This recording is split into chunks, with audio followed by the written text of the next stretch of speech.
núna ætla ég að vista eða hlaða niður aftur, ég hef búin að hlaða myndinni upp, nú ætla ég að hlaða hana niður aftur að því ég ætla að nota þetta sem kort sem ég ætla að senda. Þannig ég þarf að hlaða þessu niður í tölvuna mína. Þá fer ég hérna inn í örina sem er hér, smetla á þarna til að opna download og hún segir PDF print er það sem er mælt með. Ég ætla ekki að fá það því þetta er bara mynd sem ég ætla að hafa í tölvunni.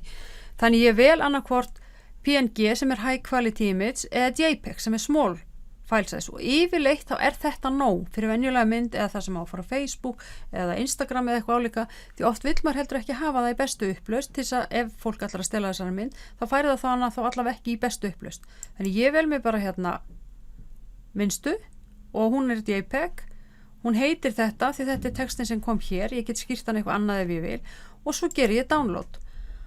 Og hér segir hún mig bara að hún sé að undirbúa þetta og þetta sé eitthvað bla bla bla, hér er mikið að gerast og eitthvað.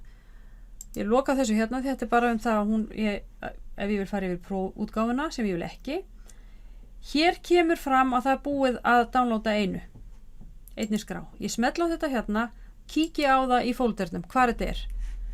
Og þetta myndi vera eitthvað staðar, það er best að hafa þessa stillingu á view og view large icons því þá sér maður myndirnar og hún er hér.